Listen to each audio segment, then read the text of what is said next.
Hi guys, कैसे आप लोग। आज एक फ्रेश वीडियो में आपका बहुत ही स्वागत है। तो आज हम बात करेंगे कि इंडिया में जो कोरोना वायरस के केसेस जो बहुत तेज़ी से इंक्रीज हो रहा है उसके पीछे रीजंस क्या है, और गवर्नमेंट ने हमें जो लॉकडाउन पे रखा है उसके पीछे रीजंस क्या है, और बहुत से ऐसे इंटरेस्टिंग फैक्ट्स है जो हम बात करेंगे कोरोना वायरस के बारे में।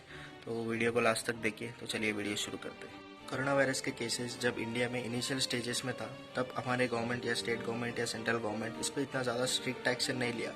और थोड़े स्टेट गवर्नमेंट्स का ये स्टेटमेंट था कि कोई एक गवर्नमेंट बोलता था कि ये ब्लीचिंग करने से हमारे आसपास से वायरस मर जाता है, और कोई स्टेट गवर्नमेंट बोलता था कि पैरासीटामोल गोली खाने से कोरोना वायरस कम हो जाता था। एक बहुत ही फनी फनी वीडियोस हमें देखने मिले जो स्टेट गवर्नमेंट्स के ऑफिशियल्स बोलते थे और थोड़े सेंट्रल गवर्नमेंट के ऑफिशियल्स बोलते थे।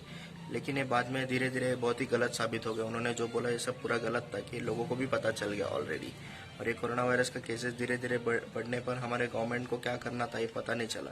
तो बाकी कंट्रीज क्या कर रही है देख के हमारे सेंट्रल गवर्नमेंट ने लॉकडाउन का ये जो डिसीजन है वो ऑफिशियली अनाउंस कर दिया। सबसे पहले गवर्नमेंट ने सेंट्रल गवर्नमेंट ने जनता कर्फ्यू डाला, फिर उसके बाद में 2 to 3 डेज के बाद लॉकडाउन इम्प्लीमेंट। जनता कर्फ्यू के 2 या 3 दिन के बाद गवर्नमेंट ने इंडिया में स्ट्रिक्ट लॉकडाउन इम्प्लीमेंट कर दिया। लॉकडाउन में सब चीज़ें बंद, बिजनेस, स्कूल्स, कॉलेजेस हैं, cinema, theatres, bar and restaurant सब कुछ बंद करवा दिया। ओनली एसेंशियल सर्विसेज ही गवर्नमेंट ने चालू किया, ताकि वो एसेंशियल सर्विसेज वो भी कौन सा, मेडिकल शॉप्स, मिल्क्स और जो भी वेजिटेबल्स है, मिल्क शॉप्स, वेजिटेबल्स, वो भी थोड़े टाइम के लिए गवर्नमेंट ने टाइम लिमिट रखा था। वो बहुत ही अच्छा डिसीजन था गवर्नमेंट का, ताकि वायरस को कंट्रोल कर सके। गवर्नमेंट ने बहुत अच्छा डिसीजन लिया।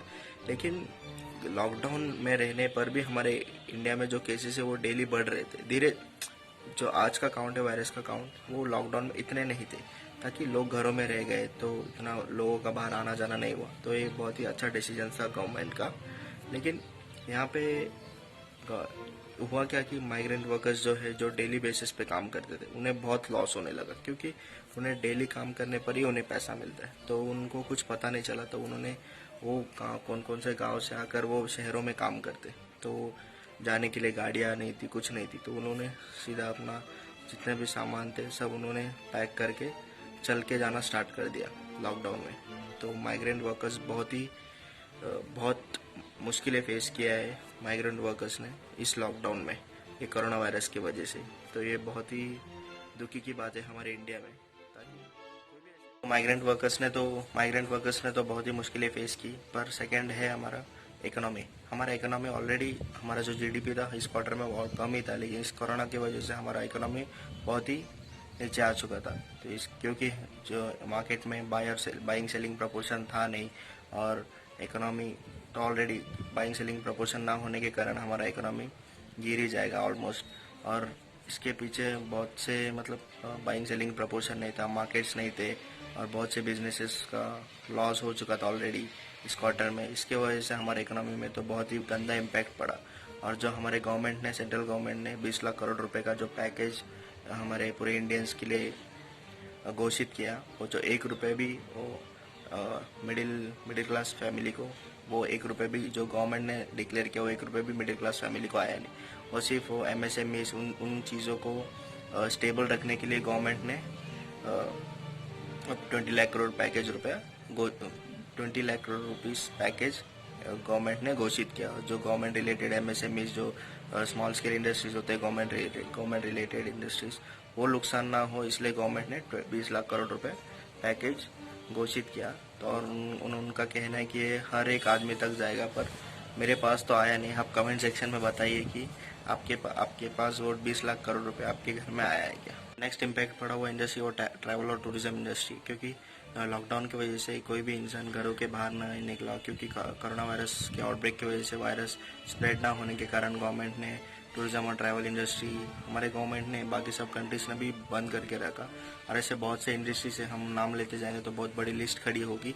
ऐसे बहुत से industries, tourism and travel industry, theatres, bars and malls, restaurant,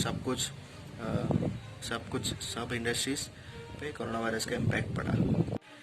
so next है हम लॉकडाउन। गवर्नमेंट ने हमें लॉकडाउन में तो रखा, लेकिन गवर्नमेंट हमें कितना दिन लॉकडाउन में रखेगा? 10 दिन, 20 दिन, अराउंड 60 to 70 डेज। आज मैं वीडियो रिकॉर्डिंग कर रहा हूँ, अराउंड 111th डे या 112th डे है हमारे लॉकडाउन का। इससे बहुत से थोड़े स्टेट्स ने लॉकडाउन इम्प्लीमेंट करके रखा है, लेकिन ज़्यादा दिन गवर्नमेंट हमें लॉकडाउन पे रखा तो ऑलमोस्ट हमारा इकोनॉमी ज़ीरो पे आ जाएगा, जो उसको रिकवर करने बहुत ही इम्पॉसिबल होगा। ह्यूमन लाइफ तो बहुत ही गंदा इम्पैक्ट पड़ेगा अगर लॉकडाउन गवर्नमेंट और हमें कोरोना वायरस का आउटब्रेक फ्यूचर में बढ़ेगा और गवर्नमेंट हमें लॉकडाउन में रखा ना तो हमारा ह्यूमन बींग्स का लाइफ बहुत ही मिजरेबल होगा। तो ये लॉकडाउन रखने से कुछ फ़ायदा ना होगा आगे से। सो गवर्नमेंट को, ये मेरा ओपिनियन है कि गवर्नमेंट हमें लॉकडाउन में ना रखे और गवर्नमेंट ये एजुकेट करे लोगों को और एजुकेट करे, ताकि आप मास्क पहने, प्रिकॉशंस ले, हैंड सैनिटाइजर्स यूज़ करें, ताकि हमें लॉकडाउन में रखने की वजह से गवर्नमेंट ही खुद इनिशिएटिव लेके ये सब चीज़ों को संभाले और कैंपेनिंग चलाए गवर्नमेंट की तरफ से लोगों को एजुकेट करने, और एजुकेट करना बहुत ही ज़रूरी है इस आउटब्रेक के टाइम में।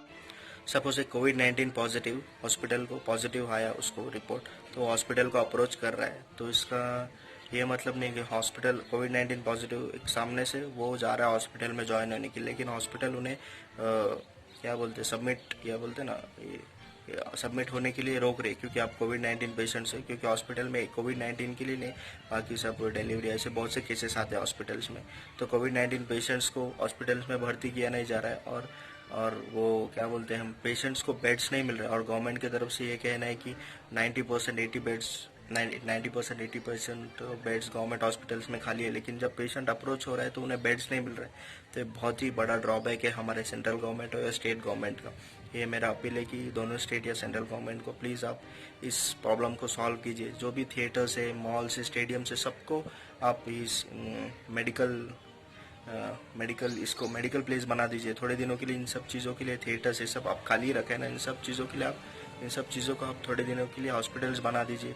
हम कोविड-19 पेशेंट्स को आप लोग इन सब प्लेसेस में क्योर कीजिए, आप कैंपेनिंग रन कीजिए। इसके वजह से आप पॉलिटिक्स लड़ रहे, कोई बोलता है मुझे गंगा का पानी नहीं आ रहा है, कोई बोलता है मेरा 2 TMC पानी लिया है, और ये सब पॉलिटिक्स चल रहा है हमारे देश में, और हमारे बॉर्डर में हमारे सैनिक मारे जा रहे हैं इंडिया चाइना वार में।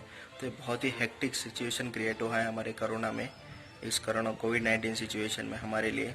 तो हमारे जो वीर जवान मारे जा रहे हैं, तो उन्हें भी मेरा बहुत ही ब्रेव सैल्यूट है उनके लिए, ताकि वो हमारे देश के लिए इतना कुछ कर रहे हैं और हमारा गवर्नमेंट उनके लिए कुछ नहीं कर पा रहा है, उन्हें कुछ अच्छा गन्स नहीं दे पा रहा है, कुछ अच्छा होता है ना, उनके नेसेसिटीज़ को हमारा गवर्नमेंट पूरा नहीं कर पा रहा है। सो हमारे गवर्नमेंट उन्हें नेसेसिटीज़ को भी पूरा करना चाहिए। और यहाँ पे हमारा कोविड-19 के जो पेशेंट्स हैं इंडिया में, जो ये कोविड-19 का जो फेस चल रहा है, आप मॉल्स को, थिएटर्स को, मेनली स्टेडियम्स को, इन सब को आप मेडिकल इसको बना दीजिए आप। तो ये बहुत ही एक अच्छा डिसीजन होगा गवर्नमेंट के लिए तरफ से। ये मेरे साइड से एक ओपिनियन या अपील समझ सकते हैं कि आप इन सब चीज़ों को, इन सब प्लेसेस, जो बड़े बड़े स्पेशियस प्लेसेस को आप मेडिकल ये सब बना दीजिए। सेक्रेटरीज, गवर्नमेंट रिलेटेड ऑफिस होते हैं, सेक्रेटेरिएट, ये सब चीज़ों के लिए आप कोविड-19 पेशेंट्स को रखने के लिए आप बना दीजिए। अब कोविड-19 टेस्टिंग पॉजिटिव पेशेंट हॉस्पिटल जाके अप्रोच हो रहा है और उसको 3 से 4 हॉस्पिटल घूमना पड़ रहा है, उस टाइम तक उसे बहुत सीवियर हो रहा है वो कोविड-19। सो प्लीज़ गवर्नमेंट, आप मेरे तरफ से गवर्नमेंट के लिए अपील है कि आप ये सब चीज़ों पे ध्यान दीजिए, ताकि आप पॉलिटिक्स बाद में खेलिए, क्योंकि हमारे इंडिया में पॉलिटिक्स हमेशा चलता है, लेकिन ये सब ऐसे फेस को हम एक साथ में कंट्रोल किए तो हम इस कोविड-19 से हम जीत सकते हैं। सो नेक्स्ट है वैक्सीन। तो हमारे बहुत से कंपनीज वैक्सीन के लिए बहुत से रिसर्च कर रहे हैं, पर लेकिन बीच में कोरोनिल, कोरोवैक्स, बहुत सारे ऐसे वैक्सीन तो आ रहे हैं, लेकिन वो ट्रायल रन पे ही फेल हो रहे हैं। तो आज रशिया ने भी कोई एक वैक्सीन लाया है जो सेकेंड ट्रायल तक तो सक्सेसफुल हुआ है, और एक ट्रायल उनका बाकी है। सो होप हम इस रशिया कोविड-19 का जो वैक्सीन है वो लाएगा और हम सभी के लाइफ में एक खुशियाँ बांटेगा, क्योंकि ये बहुत ही इम्पोर्टेंट और डेंजरस फेस है हमारे इंडिया में, क्योंकि कोविड-19 का जो केसेस है वो बहुत ही तेज़ी से ग्रो कर रहा है। सो गाइस, आप प्रोटेक्शन लीजिए, प्रिकॉशन लीजिए, आप हैंड सैनिटाइजर्स यूज़ कीजिए, मास्क वेयर कीजिए, अगर आप ज़रूरत है तो ही बाहर जाइए, कुछ गैदरिंग मत कीजिए, ज़्यादा गैदरिंग मत कीजिए, और प्रिकॉशंस लीजिए मेनली। और अपना इम्यून सिस्टम बढ़ाने के लिए आप डेली योगा, एक्सरसाइज वो सब कीजिए। थैंक यू गाइस, आपको मेरा वीडियो पसंद आए तो लाइक, शेयर और सब्सक्राइब किए। Thank you. जय हिंद।